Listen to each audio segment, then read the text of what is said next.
Oke, assalamualaikum warahmatullahi wabarakatuh teman-teman sekalian. Kali ini kita tidak mereview unit teman-teman, tapi kita cerita-cerita santai sambil berbagi, berdiskusi tentang modus-modus penipuan di dalam dunia jual beli mobil bekas. Nah, di sini ada Mas Agus yang di bulan Ramadan kemarin dapat rezeki. Rezekinya ditipu oleh orang di Surabaya, nominalnya nggak tanggung-tanggung teman-teman, 200 juta bablas. Nah, waktu itu ngejar unit apa mas? BMW tahun piro? 2015. BMW tahun 2015. BMW tahun 2015. Harga iklannya berapa? Harga ikannya di 645 juta, tapi dibuka sama penipunya itu 545. Terus saya nego 400 dikasihkan.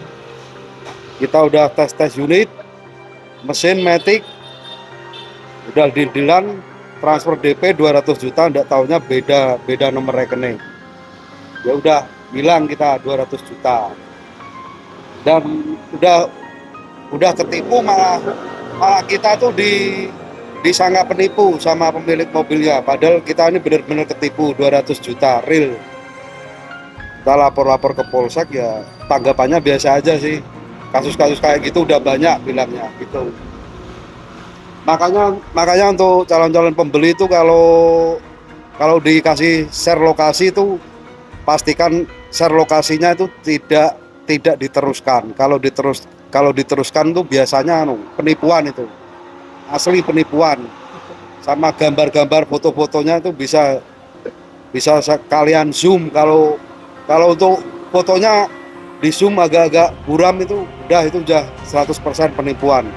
Karena gitu. screenshot. Iya, screenshotan itu. Karena foto itu diambil dari iklan lain. Nah, biasanya modusnya gitu teman-teman. Dia bermain 3 arah. Nah, ini saya jelasin. Dia bermain 3 arah ya. Saya selaku pemilik mobil, Mas ini selaku pembeli, dan ada satu lagi penipu. Dia telepon ke saya. Nah, biasa ini targetnya adalah pemilik pribadi ya Pak.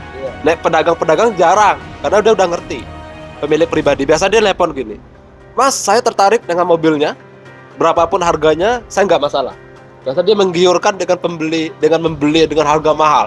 Dan orang-orang yang tidak terbiasa jual beli mobil tentu tergiur, ya kan? Di bawah pasaran. Nanti ada orang saya yang ngecek, mau bilang anak, mau bilang adik, mau bilang siapa.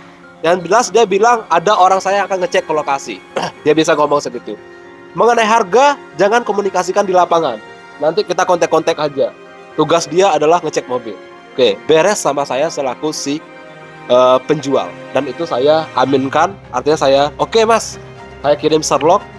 Dan dia tiba-tiba dalam waktu beberapa saat minta nomor rekening. Nah, saya udah GR dong. Wah, ini udah mau laku nih, mau ditransfer, minta nomor rekening. Aku udah mau rekening. Dan ke penjual, dia juga ngomong gini, oke mas, itu mobil saya.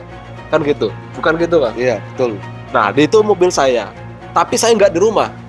Saya kerja. Itu di rumah itu ada si A, si B, atau dia biasa bilang ada karyawan saya, ada adik saya, ada ponakan saya, ada om saya, ada bapak saya. Dia biasa ngomong seperti itu. Pokoknya mas lihat aja di situ, jangan ngomong harga. Mengenai harga nanti kita kontak-kontak. Ketika mobil cocok, harga cocok, langsung transfer aja ke saya. Oke. Ya, si Mas Agus ini datanglah untuk ngecek mobil saya tadi. Datang untuk ngecek mobil saya. Oke, deal. Mobilnya cocok, Mas Agus telepon si penipu tadi. Oke mas, harga udah cocok.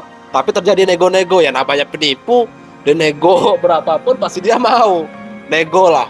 Terjadi nego di situ, akhirnya dia kirim rekening ke Mas Agus. Itu bukan rekening saya tadi, tapi rekening dia sendiri. Mas Agus itu sempat nanya waktu itu di Surabaya ke si penjual. Karena si penjual itu juga udah kegeeran, karena si penipu sudah minta nomor rekening. Akhirnya ya itu nomor rekening saya. Ditransferlah sama si Mas Agus ini 200 juta. 200 juta. Plek! Melalui Mandiri, karena living Mandiri itu limitnya 200 juta waktu itu ya mas. Sempat living Mandiri itu 400 juta, mungkin bablas ya. Hilang semua 400 juta. Hilang semua, karena sampai 200 juta plus, ya kan. Tapi setelah ditransfer 200 juta kok nggak masuk ke rekening yang punya mobil. Nah, di sini baru ketahuan waktu itu kan, baru ketahuan. Akhirnya baru ketahuan bahwa di situ adalah terjadi penipuan.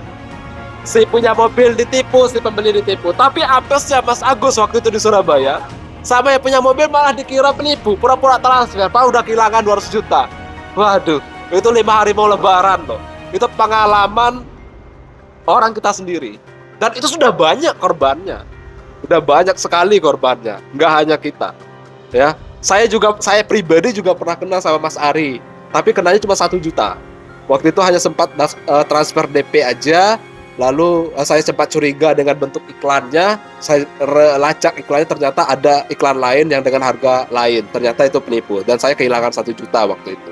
Tapi saya bersyukur karena ketika saya nggak kehilangan 1 juta, mungkin saya bisa kehilangan 200 juta karena di lapangan saya bisa ya paling-paling lah emosional saya. Oke, kita lihat ya. Nih, ada yang ngecek Kia Rio. Malam-malam ada yang ngecek Kia Rio 2013. Oke, tuh. Sama Mas siapa, Mas? Mas Burhan. Solo. Wah, dari Solo. Dari Solo ternyata. Padahal Solo Jogja belum ada tol. Tapi dekat aja sama Mas Burhan ini. Itu. Lagi dicek. Ya, lagi dicek perusahaan jadi atau enggak itu Allah yang ngatur. Sepenting mobil dicek sepuasnya. Ya, sepuasnya, nanti nego-nego harga sampai jadi saudara. Gitu. Itulah dari ACG Jogja. Selamat malam.